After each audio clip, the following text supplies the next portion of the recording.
Siendo las 10 de la mañana, 9:59, estamos listos para empezar otra interesante conferencia que dicta hoy el bien reconocido y afamado doctor Enrique Acosta Gio, quien se ha ganado a pulso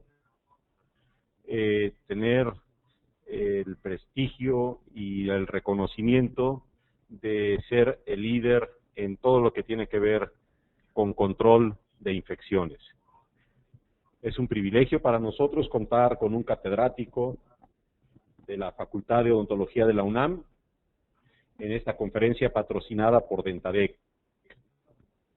Y sin más preámbulo, quiero dejar con ustedes al doctor Enrique Acosta Gio para que nos comparta la información de la esterilización correcta de los instrumentos dentales.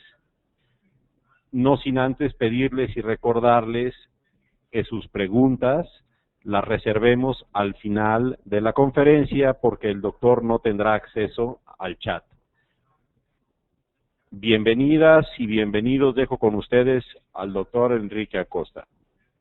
Mi querido Enrique, bienvenido, muchas gracias. Buen día, muchas gracias. Aprecio mucho esta invitación que me hace Inteligencia Dental y el patrocinio que brinda Dentadec para esta participación en este importante foro académico. Quiero señalar un deslinde.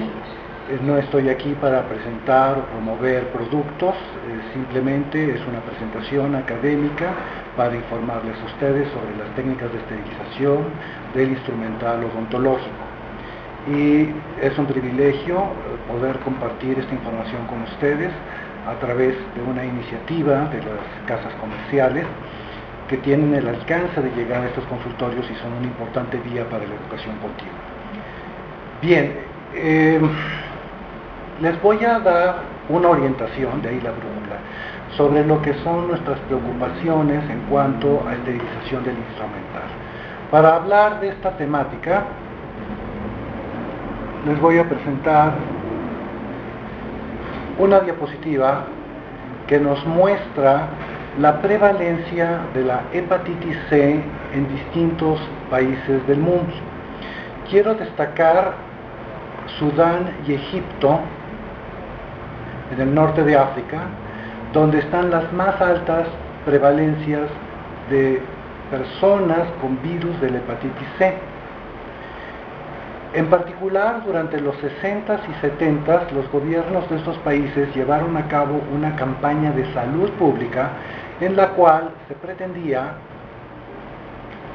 erradicar enfermedades parasitarias.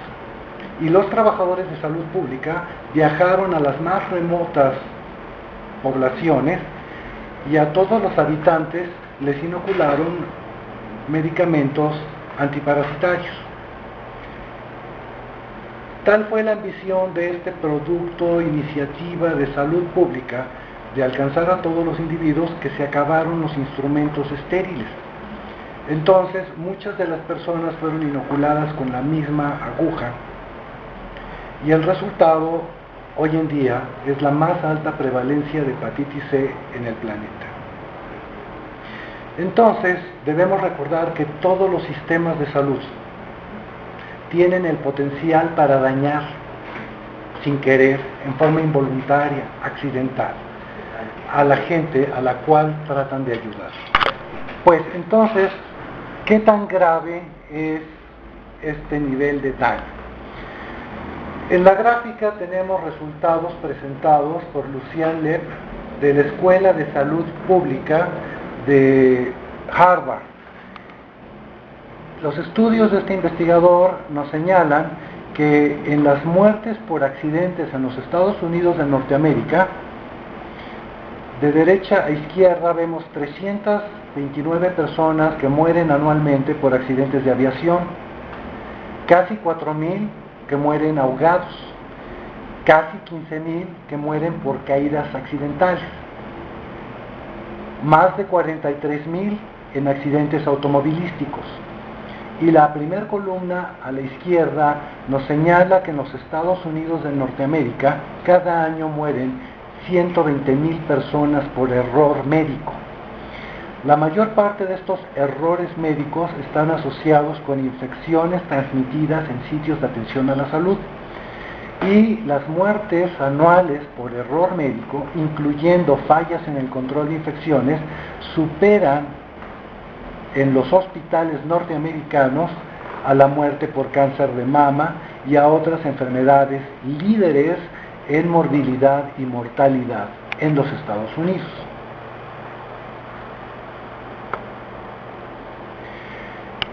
La Organización Mundial de la Salud, a través de la Organización Panamericana de la Salud, realizó un estudio regional en las Américas, el estudio IBEA, recientemente publicado, sobre los eventos adversos que lastiman a los pacientes en los hospitales latinoamericanos. Participaron varios países, incluyendo México. Y los hallazgos son que 1 de cada 10 pacientes que están hospitalizados hoy han sido lastimados durante la atención que reciben para mejorar su salud. Entonces, realmente, la Organización Mundial de la Salud considera que los errores médicos, los eventos adversos en la atención a la salud, son un problema mundial de salud pública. Y estamos tratando con diferentes gobiernos, entidades no gubernamentales e instituciones académicas de inculcar seguridad del paciente en la formación de los futuros médicos, enfermeras y dentistas y otras profesiones aliadas para la atención de la salud.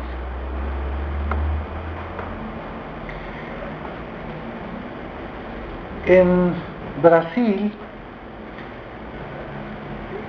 entre 2006 y 2008, se encontró que hasta 1,000 pacientes en 63 hospitales distintos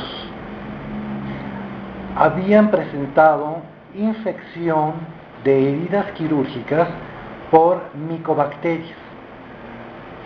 Los análisis de laboratorio sobre las micobacterias aisladas de las heridas quirúrgicas de estos pacientes mostraron que era monoclonal la infección, es decir, que todos los aislados de micobacterias de los pacientes eran del mismo origen. Claro que estos hospitales no comparten a los cirujanos, no comparten a las enfermeras, no comparten a los pacientes, no comparten el instrumental, etc. Lo único que sí estaban compartiendo estos hospitales era el glutaraldehído. El glutaraldehído, donde eran remojados muchos de los instrumentos que después se empleaban en las cirugías. Y se encontró que este glutaraldehído contenía micobacterias resistentes al glutaraldehído. Es decir, era posible, es una de las hipótesis que se desprendieron de este estudio, que en la fábrica, en las tinas de reactivos químicos, existía infección por micobacterias que habían aprendido a sobrevivir en el desinfectante. Después lo embotellaban y lo mandaban a los hospitales, donde pretendían desinfectar los instrumentos que quedaban contaminados y llevaban entonces la infección hasta los pacientes. Como resultado de esto, el glutaraldehído está prohibido en Brasil. Y afortunadamente no hemos tenido en otros países reportes similares, pero es una advertencia de que los desinfectantes también generan resistencia en los microorganismos que pretendemos eliminar. Bien, desde los 70s, en la Asociación Americana de Educadores Dentales, el grupo de profesores de microbiología se reunió con autoridades del CDC como Walter Bond y Martin Favero, y hablaron de la importancia de enseñar control de infecciones. Esto es en los años 70, la importancia de enseñar control de infecciones a los futuros cirujanos dentistas en todas las escuelas y facultades de odontología. Y uno de los lemas más importantes que surgió desde entonces fue: cocínalo, no lo remojes.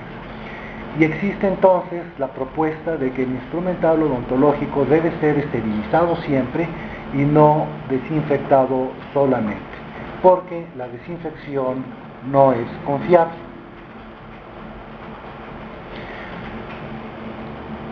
Ahora bien, lo que estamos viendo en pantalla es un endoscopio. Los endoscopios son instrumentos muy complejos que se utilizan en 3 versiones, como el gastroduodenoescopio, tenemos, que va al estómago y al duodeno, tenemos el broncoscopio, que entra por la tráquea y permite visualizar los bronquios, y el colonoscopio, que entra por el ano, el recto, para ver el intestino grueso.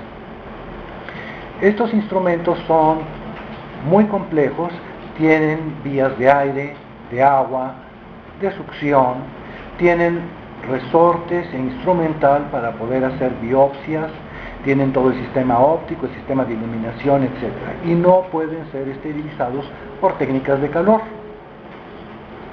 La única técnica que se recomienda para estos instrumentos, para esterilización, puede ser el gas óxido de etileno, que tiene ciclos de varias horas de exposición y varias horas de aereación para que se elimine el gas irritante que podría causar quemaduras químicas a los pacientes. Y desde luego existe también el plasma ionizante, una tecnología que tiene un costo de equipamiento de unos $130,000, con ciclos de esterilización que cuestan $100 en promedio. Entonces solamente algunos hospitales tienen equipos de plasma ionizante y pocos utilizan gas óxido de etileno porque es tardado. En consecuencia, en muchos hospitales y clínicas ambulatorias se utilizan endoscopios que han sido pobremente lavados con agua y jabón y han sido remojados unos minutos en productos como glutaraldehído.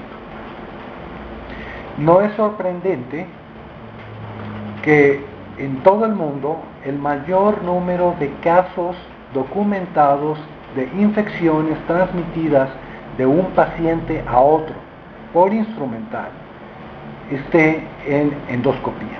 En endoscopía se ha transmitido hepatitis B, hepatitis C, VIH, infecciones bacterianas, incluyendo tuberculosis, de un paciente al otro por instrumental que no pudo ser debidamente lavado y esterilizado. Digamos que en una clínica, en un centro hospitalario de atención pública, puede haber 3 o 5 endoscopios para atender a 20 o 30 personas en un turno de 8 horas. Y no hay matemática posible que explique cómo todos los instrumentos pudiesen haber sido lavados, secados, enjuagados, esterilizados entre paciente y paciente. Los endoscopistas argumentan que este instrumental, el endoscopio, tiene un costo de unos $20,000. Estamos hablando de costo superior a $250,000 por cada endoscopio, y que las instituciones de salud pública o algunos hospitales y centros ambulatorios no pueden tener muchos de estos instrumentos costosos. Entonces, la única forma de poder atender a más de un paciente, más de 2 o más de 3 en un día, es utilizando un instrumento que no esté estéril.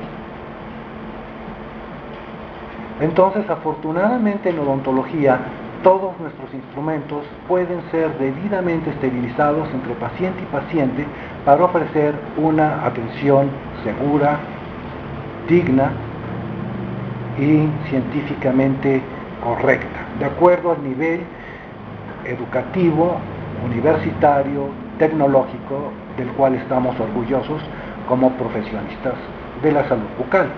Y bien, ahora tienen ustedes acceso a un video disponible en YouTube, al cual voy a pedir que accesen mediante la flecha de play en sus pantallas, para que gocen de este breve documental que nos habla de los dentistas callejeros que existen en la India y Pakistán, y que tal vez podamos evitar que se repitan situaciones similares en nuestro país.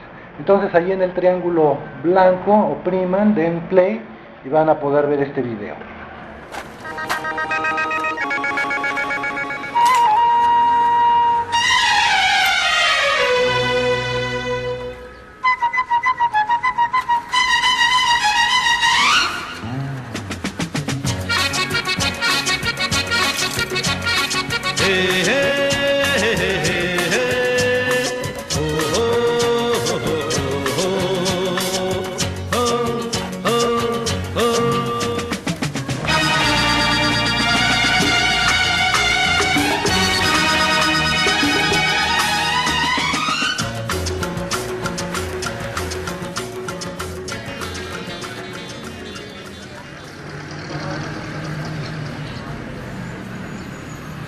अंतर यही है, उनका जरा कुर्सी, पंखे, नौकर चाकर, एक्सरे उक्सरे लेने से वो लोग पैसा ज़्यादा लेते हैं, ये लोग दे नहीं सकते हैं, तब ये लोग हमारे पास आते हैं।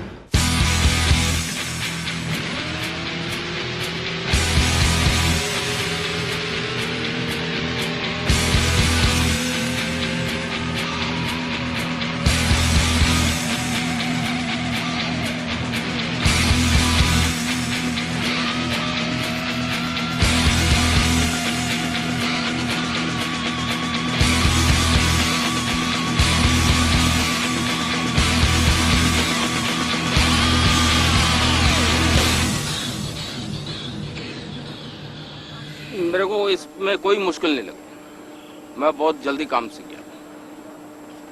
क्यों टेक्निकल मैं काम करता हूँ, क्यों साइकिल का भी काम करता हूँ, फाइल चलाने भी मेरे को आती है, कतिया भी चलाना मेरे को आती है, तो ये मेरे को सभी औजार चलाने आते हैं।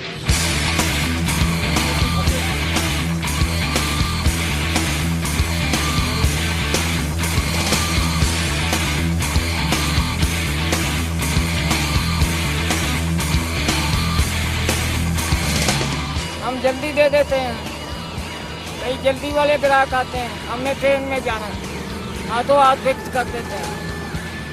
करने के मतलब क्या, फिर वो उसके अंदर आकर खाना कुछ चलता अंदर, अब इससे ये कि खाना अंदर घुसेगा नहीं। और यार स्टेशन पे भी थोड़ी बात होनी चाहिए, थोड़ा चेहरा अच्छा लगता है, नहीं तो वहाँ कई प्रकार के पैसेंजर आते हैं तो अच्छी बात है, इसीलिए इनके पास ही आता हूँ। और तीनों भाई कहानी किया हुआ है ये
मेरे को संतुष्ट अच्छा लगता है जब मैं किसी के दांत अच्छे लगा के वो खुश हो जाता है, तो तब मेरे को तसल्ली होती है भी मेरे को ये पैसे अच्छे लगे। अगले को कोई तसल्ली नहीं हुई तो मेरे को वो पैसे भी बुरे लगते हैं। ये मेरा खुद का सिद्धांत है, दूसरों के लिए नहीं मैं कह सकता।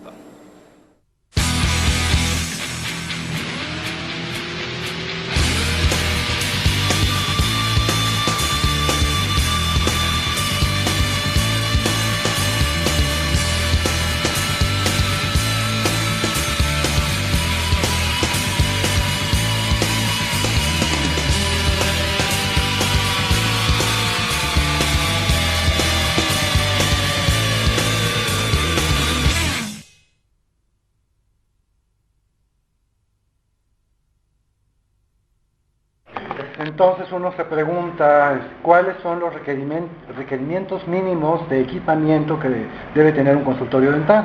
o qué se necesita para brindar atención odontológica. Desde luego que nosotros estamos en un caso en el cual podemos proteger mejor a nuestros pacientes. Espero hayan disfrutado y no les haya quitado el apetito para este desayuno el video.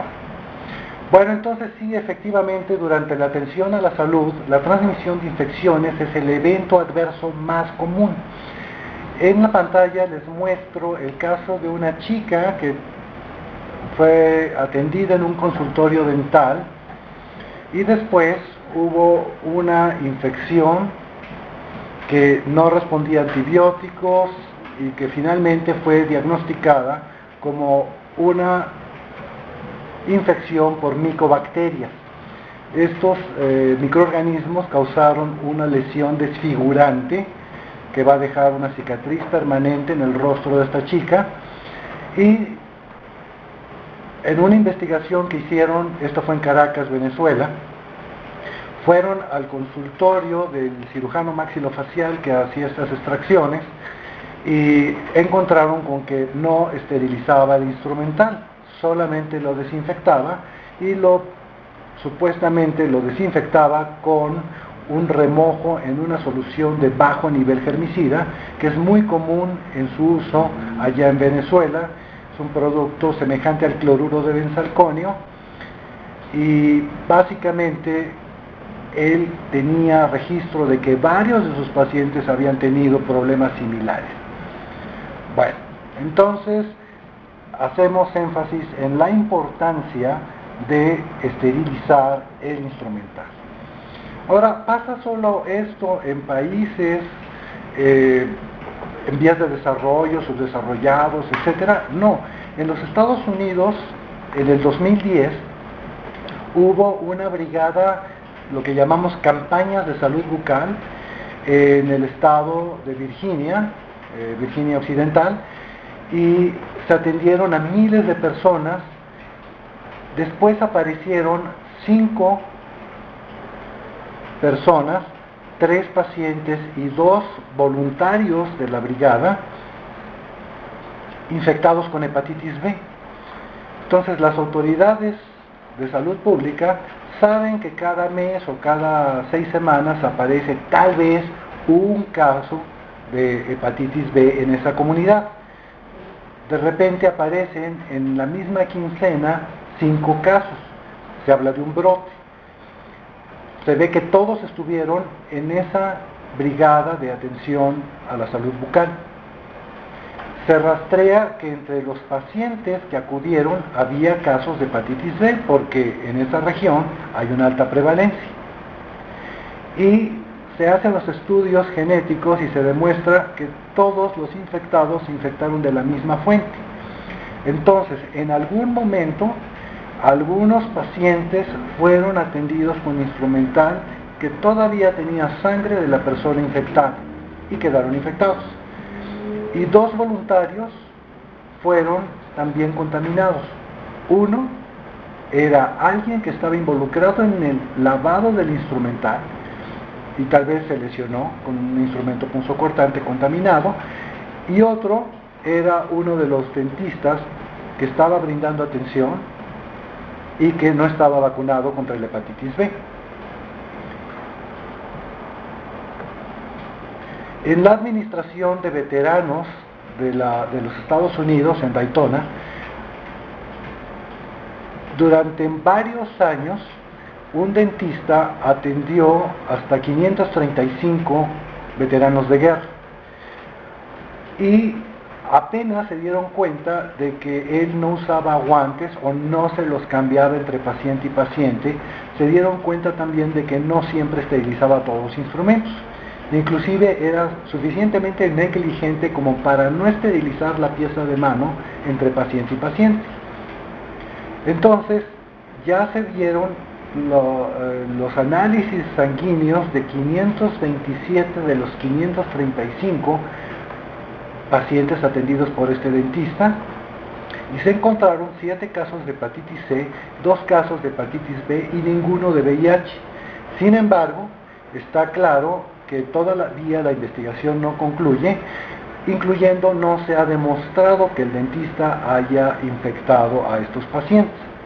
Todavía habría que descartar otras posibles fuentes de infección, pero el dentista y la clínica en la cual no se esterilizaba el instrumental son altamente sospechosos. También hemos escuchado cirujanos dentistas que dicen: ay, yo llevo años haciéndolo así y no pasa nada. A la fecha, créanlo ustedes o no, sabemos de dentistas que aún no esterilizan la pieza de mano entre paciente y paciente. Y vean este caso que ocurrió en el estado de Nuevo México, en los Estados Unidos. Ahí se pudo documentar la transmisión de hepatitis B de un paciente a otro en un consultorio dental. El estudio está publicado en la revista de enfermedades infecciosas del 2007 en mayo, y es una importante publicación porque brinda evidencia contundente del potencial de que microgotas de la sangre de un paciente alcancen el torrente circulatorio de otro paciente en un consultorio de atención a la salud bucal.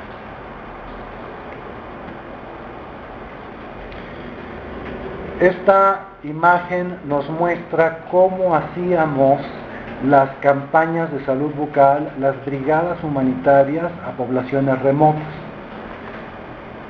Recién ayer escuché el argumento de muchas de estas personas no tienen acceso rutinario, fácil, inmediato a los servicios de salud, a la atención bucal. Muchas de estas personas caminan descalzas 16 kilómetros para aprovechar el día que va el dentista. Y es nuestra obligación atenderlos, es nuestra obligación quitarles el dolor, es nuestro espíritu humanitario y altruista el atender a estas personas. Sin embargo, la brigada llevaba instrumentos para atender a 300 personas y hay 500 o 600 esperando la atención. Entonces, ¿en qué momento debemos detenernos y decir, no puedo atenderlo con instrumental que está contaminado? Y alguien dice, bueno, aunque sea con unas pinzas de mecánico, pero sácale la muela. No, o sea, nuestra obligación, de acuerdo con el juramento hipocrático, uno de los pilares de la atención segura es lo primero, es no causar daño. No por atender un paciente a cualquier costo le podemos transmitir una enfermedad infecciosa. Hoy en día, la Universidad Nacional Autónoma de México lleva a cabo sus brigadas de atención comunitaria con un entorno seguro, digno para los pacientes. No importa cuán pobres sean los pacientes, no importa cuánto tenemos que aprovechar y optimizar nuestros recursos, lo importante es que los pacientes estén protegidos mientras les brindamos atención. Y bien, pues, ¿cómo reprocesar el instrumental? ¿Cómo saber cuáles son las formas correctas de manejar el instrumental? Bueno, desde los 70s, Spaulding propuso un sistema para clasificar el instrumental y el ambiente clínico de acuerdo con su uso. Entonces, los instrumentos críticos son aquellos instrumentos, principalmente quirúrgicos, que penetran mucosa, piel, hueso y en general llegan a sitios estériles y tienen contacto con el torrente circulatorio. Esos instrumentos obligadamente deben ser esterilizados para su uso en otro paciente. Las técnicas de esterilización que utilizamos en el consultorio odontológico son por calor, ya sea el calor seco o el vapor de agua a presión en un autoclave. Esas son las dos técnicas de esterilización que vamos a utilizar en los consultorios dentales. Por cierto, el vapor de agua a presión es obligatorio en todos los consultorios dentales y hay normas oficiales mexicanas, por lo menos dos, que hacen obligatorio como equipo mínimo indispensable para operar un consultorio dental tener un autoclave. Bien, pues, entonces nosotros queremos que todos los instrumentos estén esterilizados. Los semicríticos son aquellos instrumentos que solamente tocan las mucosas. Esto incluye, por ejemplo, el espejo odontológico. En un consultorio médico ginecológico puede ser un espejo de exploración vaginal. Solamente tocan las mucosas. Alguien diría, mal informado, en un restaurante una cuchara toca las mucosas, entra a la boca y no me piden que esté estéril entre paciente y paciente, entre cliente y cliente, entre comensal y comensal. Nosotros no somos restauranteros, respetamos mucho esa actividad comercial, pero somos profesionales de la salud y nosotros debemos trabajar con instrumental estéril.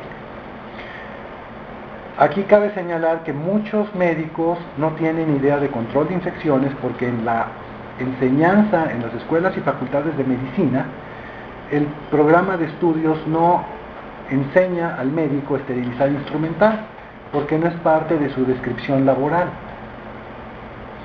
Entonces, nosotros en odontología sí hemos aprendido a esterilizar nuestro instrumental y sin embargo, al contar con centrales de esterilización en nuestras escuelas y facultades, corremos el riesgo de que los alumnos no lo aprendan porque estamos delegando esa función.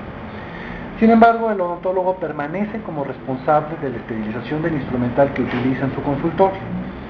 Y estos instrumentos semicríticos también deben ser esterilizados, de preferencia por calor, para su uso. Sabemos que hay muchos instrumentos odontológicos de plástico que no resisten al calor, que tocan las mucosas y que deberían ser esterilizados, pero no resisten al calor. Entonces, la recomendación es cambiar las cucharillas portaimpresiones de plástico y otros instrumentos plásticos por su equivalente metálico que sí podamos esterilizar. Eso es lo que se recomienda, esterilizar todos los instrumentos odontológicos, incluyendo los instrumentos de ortodoncia, las pinzas de corte metálico que tienen contacto con la saliva de los pacientes.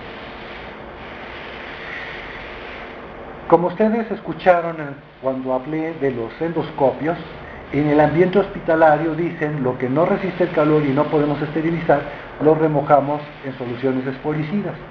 Entonces yo les digo, recuerden que en Brasil ya falló el glutaraldehído. Cuando utilicen un glutaraldehído francés, acuérdense que en Francia ya está prohibido. Y acuérdense también de que no hay forma de comprobar, después de la inmersión en glutaraldehído, que los instrumentos están seguros para su uso. Si pueden, olviden, abandonen y recuerden que la desinfección no es recomendable en los consultorios odontológicos, no para el instrumental. Los artículos no críticos incluyen al sillón dental que solamente toca la piel. Estas superficies se deben de proteger con envolturas desechables o bien, si fueron expuestas, deben ser lavadas con agua y jabón y después desinfectadas. Pueden utilizarse rutinariamente desinfectantes de bajo nivel germicida como el cloruro de benzalconio. Sin embargo, no vamos a tener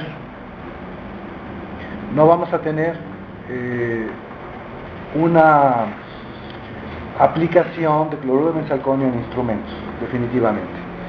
Ahora bien, una de las cosas importantes es si tenemos manchas de sangre o sabemos que hay salpicaduras de material biológico, el cloruro de benzalconio no es suficiente. Debemos buscar soluciones que tengan actividad contra Mycobacterium tuberculosis. Y así lo debe estar indicado en el marbete del producto. Y esto es en cuanto a superficies. Pero vamos a volver al instrumental. Recuerden que para poder esterilizar, las cosas primero tienen que estar limpias. Y que siempre es mejor esterilizar que desinfectar, en cuanto al instrumental se refiere. Los instrumentos empleados con el paciente no deben apilarse en la tarja o lavabo y dejarse ahí hasta el final de la jornada cuando ya están secos y la resequedad pega la suciedad más al metal. Los instrumentos usados deben ser inmediatamente remojados en agua simple, en agua con jabón, si quieren, en agua con desinfectante de bajo nivel o con soluciones enzimáticas que no son necesarias para el instrumental odontológico. Y entonces estas inmersiones van a impedir que las cosas, la suciedad orgánica e inorgánica se seque sobre el metal, y eso va a facilitar la limpieza. La limpieza del instrumental se logra a mayor profundidad y mayor eficacia cuando utilizamos tinas ultrasónicas. La inmersión en tinas para el lavado por ultrasonido es una buena práctica para lavar instrumental. Si lo van a lavar a mano, tienen que utilizar vestimenta protectora que reduzca su riesgo de lesiones con punzocortantes. La mayor parte de las lesiones por punzocortantes ocurren durante el lavado del instrumental. Y ahora pues, de ahí también sabemos que los instrumentos se van a manipular individualmente y se van a transportar en charolas que impidan que uno se lesione con punzocortantes. No transporten los instrumentos en sus manos, con puños de instrumentos. Cuando lavamos a mano, vestimenta protectora incluyendo guantes de hule, guantes gruesos, cepillos con empuñaduras que impidan que tengamos contacto con los punzocortantes. Y no sujeten varios instrumentos al mismo tiempo porque no los alcanzan a lavar y al presionar pueden tener una punción en la palma de la mano que sostiene los instrumentos. No se pongan a lavar instrumental con guantes de látex porque esto no los protege, y recuerden que es preferible lavar los instrumentos con baños ultrasónicos.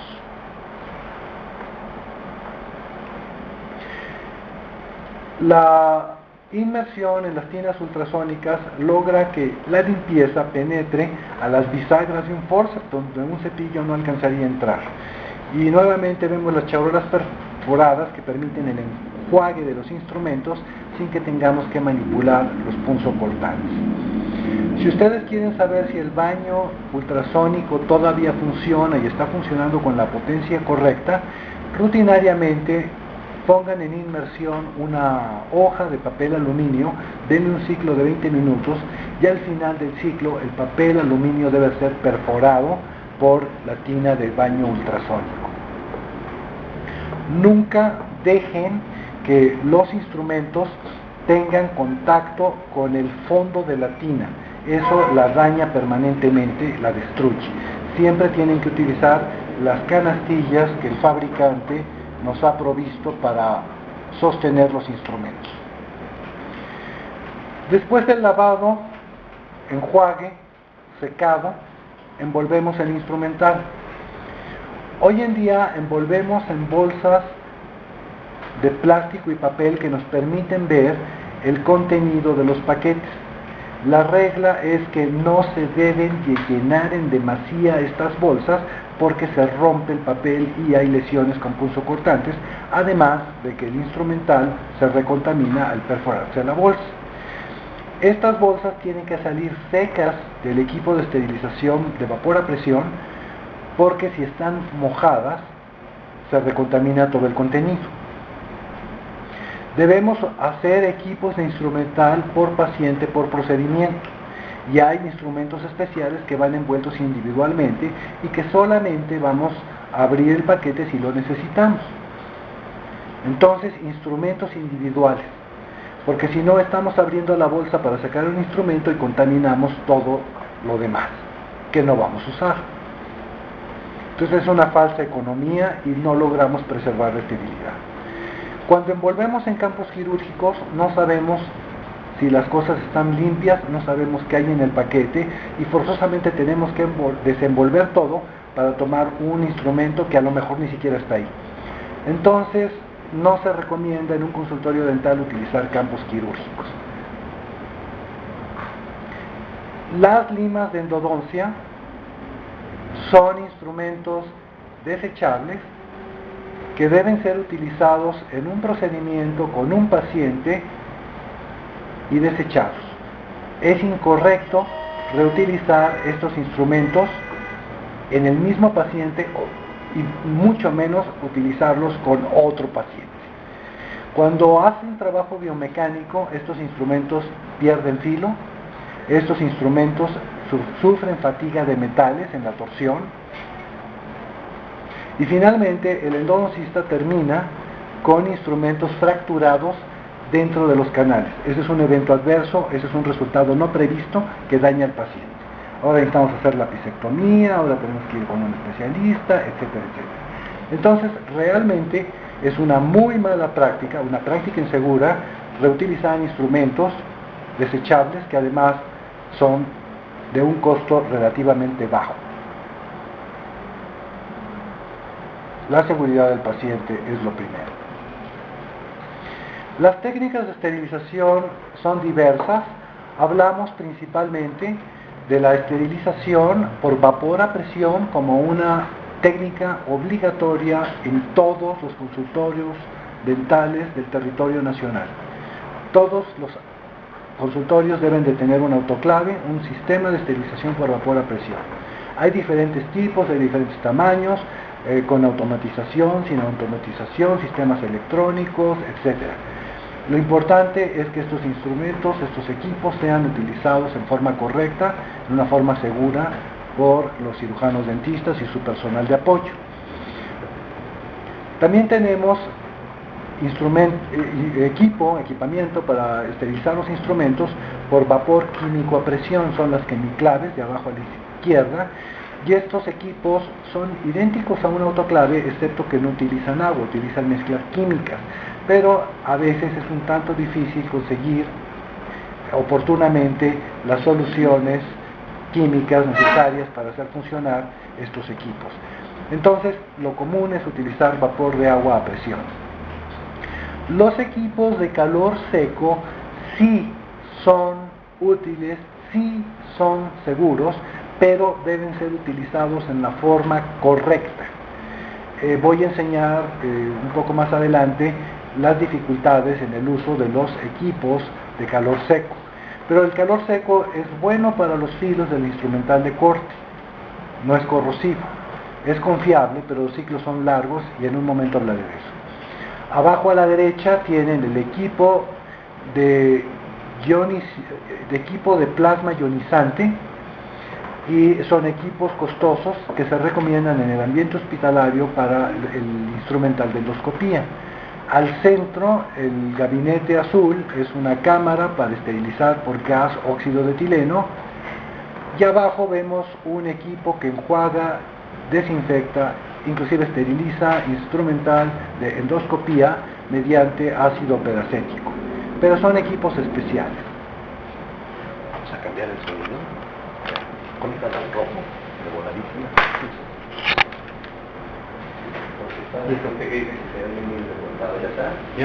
Bien, ahora nuevamente espero que haya mejorado el audio.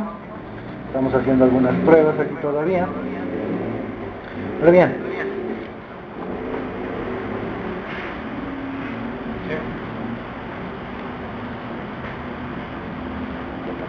Bien, aquí tenemos 3 equipos de esterilización por vapor a presión. Tenemos arriba a la derecha una quimiclave en la cual el usuario está sobrecargando la cámara y el instrumental que está siendo apilado en sus envolturas desordenadas va a lograr impedir que el gas esterilizante, el vapor esterilizante, penetre a todos los paquetes, lo cual genera lo que se llama puntos fríos. Mientras que abajo a la derecha vemos un autoclave en la cual se han cargado los paquetes en un accesorio que permite que estén espaciados, de tal manera que el vapor de agua a presión pueda circular, penetrar y salir de las bolsas en forma uniforme, sin el riesgo de que se formen estos puntos fríos. Entonces recuerden lo que dice el texto: todas las técnicas de esterilización son falibles, Si ustedes acaban de comprar un equipo, no piensen que porque es nuevo es infalible, piensen que un usuario mal entrenado o descuidado puede provocar fallas en los ciclos de esterilización. Y el letrero amarillo dice: esta máquina no tiene cerebro, utilice el suyo. Los tiempos para lograr la esterilización están en esta diapositiva, en la cual no se toma en cuenta el tiempo que tarda en calentar el equipo. Entonces, el ciclo de esterilización en calor seco debe de durar el instrumental 1 hora a 170 grados.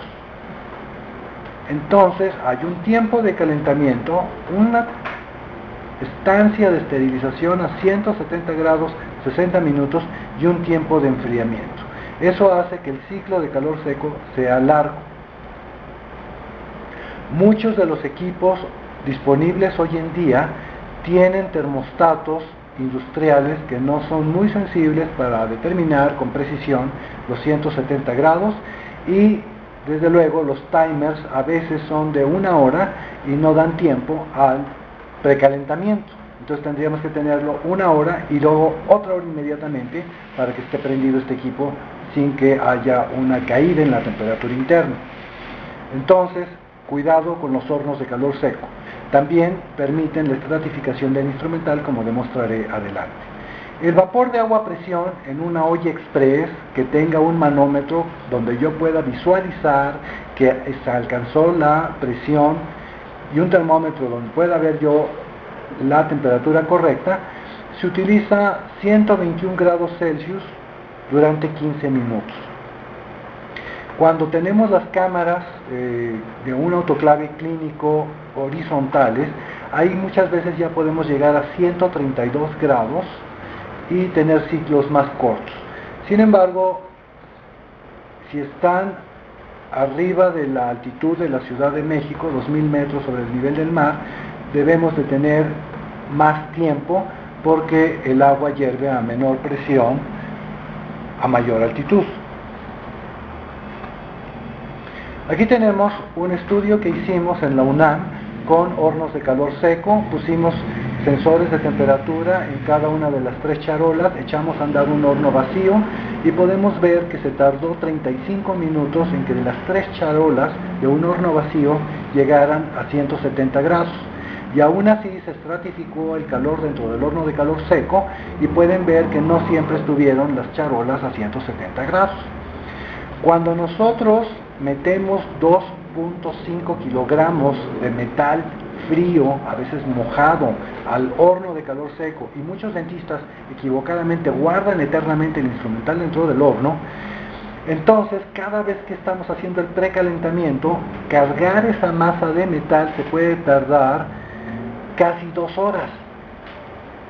Y solamente una charola, si acaso, llega a 170 grados Celsius, que es la temperatura de esterilización, mientras que las otras 2 charolas permanecen frías.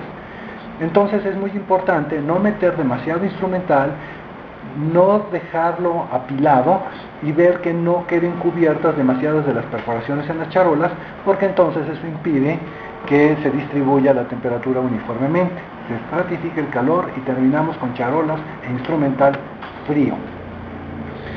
Bien, para saber que logramos esterilizar, solamente podemos utilizar testigos biológicos, porque la cinta testigo y otros implementos solamente nos indican la diferencia entre un paquete limpio que va a ser procesado y un paquete limpio que ya fue procesado, pero no son prueba de la esterilidad del contenido.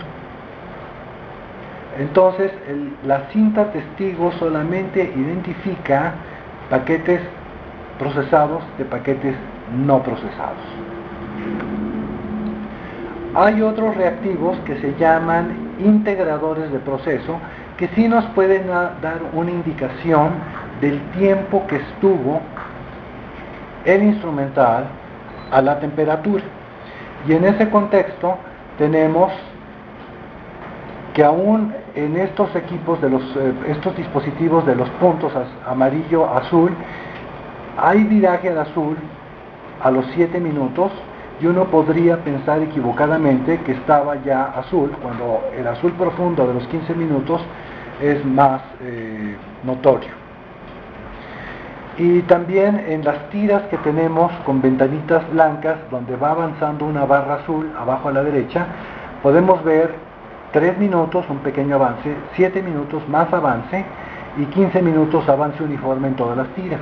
Entonces, esto nos sirve para demostrar que la carga sí estuvo el tiempo correcto a la temperatura correcta, pero aún así no es prueba de esterilidad. La esterilidad no es un concepto subjetivo, se logra mediante cálculos matemáticos basados en el ritmo de muerte de microorganismos muy resistentes. Y bueno, esto nos llevaría a estudiar un poco de álgebra y trigonometría, pero ahorrándonos eso esta mañana, les voy a explicar que todos los ciclos de esterilización están validados utilizando testigos biológicos. El testigo biológico es una presentación de microorganismos altamente resistentes a la esterilización que yo consigo y pongo en la carga de instrumental junto con los instrumentos para procesarlo. Después de procesarlo, mando el testigo a un laboratorio donde se hace el cultivo. Y ese cultivo nos va a decir si hubo crecimiento y falló el ciclo de esterilización, o no hay crecimiento y fue exitoso el ciclo de esterilización. El uso de testigos biológicos es obligatorio en todos los territorios, en todos los consultorios dentales del territorio nacional por la norma oficial mexicana 013. Y un dentista debe aplicar esto por lo menos una vez al mes para saber que sus ciclos de esterilización son exitosos. Nosotros en mi laboratorio ofrecemos ese servicio y de hecho publicamos ya en la Revista Americana de Control de Infecciones una experiencia con 82 consultorios a nivel nacional, donde ya habíamos realizado 3.277 pruebas y logramos comprobar que estos dentistas habían acumulado 242 fallas o 7% de todos los ciclos de esterilización en varios años. Bueno, entonces lo que también pudimos ver es que la técnica de esterilización más confiable aparentemente es el vapor a presión y había más fallas en el calor seco. Entonces el calor seco hay que utilizarlo con cuidado o provocamos fallas de una técnica que igualmente sería confiable si estamos bien entrenados. Volviendo a las limas de endodoncia, arriba hay una lima nueva para ser usada en un paciente y abajo hay una lima lavada y desinfectada para ser utilizada en un paciente. Entonces las limas de endodoncia no deben ser recicladas. Otro instrumento que debe ser utilizado estéril con cada paciente es la pieza de mano de alta, la de baja, la de cirugía, los contraángulos. Estos instrumentos al operar acumulan sangre y saliva de un paciente en su interior y lo arrojan durante varias horas en pacientes subsecuentes. Ustedes confían en que sus instrumentos, incluyendo la pieza de mano, están listos, libres de riesgos para ser utilizados en el próximo paciente. Entonces vayan al consultorio y hagan lo siguiente: la pieza de mano que están por meter en la boca de un paciente, remójenla en un vaso con agua, enjuáguenla ahí y beban el agua.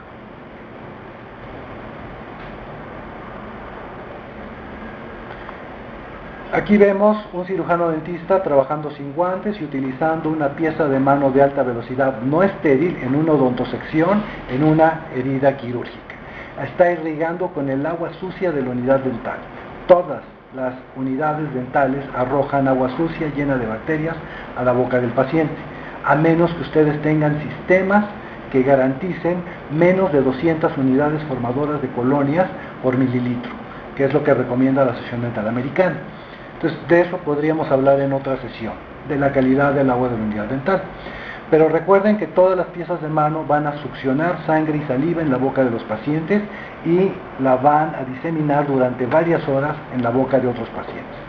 Sigan las instrucciones del fabricante en cuanto al lavado, enjuague, purgado, lubricado, purgado, esterilización. Las piezas de mano no pueden ni deben ser desinfectadas. No hay forma de lograr que un desinfectante entre a una pieza de mano a través de empaques y lubricantes y todo lo que hay allá adentro. Además, los desinfectantes son corrosivos y ustedes van a destruir sus piezas de mano al tratar de desinfectarlas. Las piezas de mano tienen que ser esterilizadas por vapor a presión entre paciente y paciente. La norma oficial mexicana de equipamiento básico de un sitio ambulatorio, incluyendo un cirujano, un consultorio dental, debe de ser 3 piezas de mano por lo menos para operar. Y nosotros debemos tener equipo de vapor a presión para esterilizarlas. La desinfección no es correcta. Entonces, rápidamente en esta tabla se presenta la esterilización de alta temperatura en un consultorio dental por autoclave o calor seco, a veces por vapor químico si consiguen los productos químicos. Las técnicas de baja temperatura son para uso hospitalario principalmente, y la inmersión en líquido es muy larga, ya sea en peróxido de hidrógeno o en glutaraldehído se va a llevar por lo menos 6 horas, 10 horas de inmersión, y son corrosivos. Entonces no se recomienda el uso de desinfectantes espolicidas para la inmersión del instrumental odontológico. Eso lo están haciendo los endoscopistas y aparentemente todavía existen riesgos.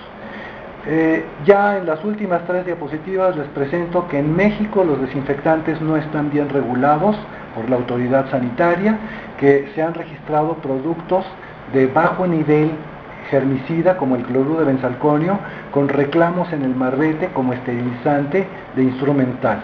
Esto ya lo publicamos en la revista de la Secretaría de Salud del Instituto Nacional de Salud Pública de México, y es el artículo del cloruro de benzalconio es inaceptable para esterilizar o desinfectar instrumental médico o dental. También en el laboratorio de microbiología del posgrado de la Facultad de Odontología hacemos pruebas de evaluación de desinfectantes.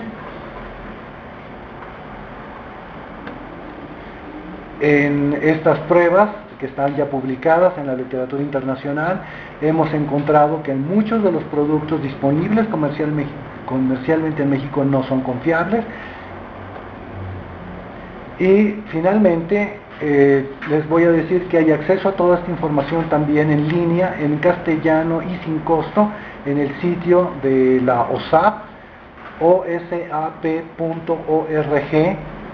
Allí encontrarán ustedes el curso de control de infecciones completo en español sin costo. La Facultad de Odontología de la UNAM, a través de su portal de internet, también tiene material sobre control de infecciones, que ustedes pueden leer mucho del material que tenemos en esta presentación, incluyendo las diapositivas y las presentaciones en PowerPoint. Y finalmente, y cercano a los Juegos Olímpicos, les paso a ustedes la estafeta para que ahora apliquen esto en sus consultorios y entrenen a su personal y a otros cirujanos dentistas para que estén conscientes sobre la importancia de la esterilización del instrumental en nuestros consultorios privados, institucionales y asistenciales. Ahí tienen mi correo electrónico, con todo gusto podré darles acceso a las publicaciones, a los sitios de internet que faciliten a ustedes el aprendizaje. Y esperamos tener otra fecha próxima, cortesía de nuestros anfitriones. Buen día.